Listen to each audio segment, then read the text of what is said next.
In the final year of his 4-year, $40 million deal, it's likely that Thomas wants a contract that will yield him more than the $13 million a year safety Eric Berry is making with the Chiefs.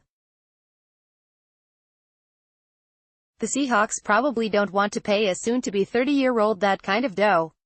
So Earl Thomas doesn't feel the need to show up for organized team activities. And the Seahawks, it seems, don't plan to give him a contract extension that would make him the highest-paid safety in the league. So who should fans and teammates be upset with right now? That's easy, nobody. There's a sect of people out there who think missing voluntary workouts indicates a lack of dedication. They think any opportunity for a player to join one's teammates should be viewed as sacrosanct. Missing OTAs causes locker room tension and disappointment among fans, right? Meh, not really. Marshawn Lynch used to skip OTAs yet remained a beloved teammate and elite running back. Michael Bennett missed the last couple as well, yet was still seen as a leader on the defensive side of the ball. Bennett eventually lost fans due to non-football related actions, but Lynch will be forever iconic in Seattle. CenturyLink Field could hit quadruple decibels if Beast Mode ever raises the 12th man flag. Still, when the season is 5 months away, there are those who scoff at the idea of a man with an 8-figure annual salary working out on his own.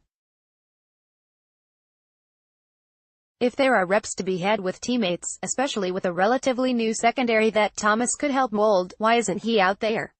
It's a fair question, but so is Thomas's decision. He doesn't have to be there, so he is choosing not to. Thomas's discontent at his current contract situation has been publicly documented. He has told ESPN that he feels disrespected by the organization, and infamously told Cowboys coach Jason Garrett to "come get me" after last December's win in Dallas. In the final year of his 4-year, $40 million deal, it's likely that Thomas wants a contract that will yield him more than the $13 million a year safety Eric Berry is making with the Chiefs. And given how they appeared open to trading Thomas over the offseason, you can rest assured the Seahawks don't want to pay a soon-to-be 30-year-old that kind of dough. Thomas may not be handling this perfectly by skipping OTAs, but it's not an unprecedented or egregious action. Plus, given how he has always been such an off-the-wall, almost isolated teammate, he doesn't risk losing status as a leader, because it wasn't that high to begin with. Should his holding out bleed over to minicamp, which isn't voluntary, then fans have justifiable reason to be concerned. But aside from ego protection, that wouldn't do Thomas much good. The truth is, Thomas doesn't have a whole lot of leverage here.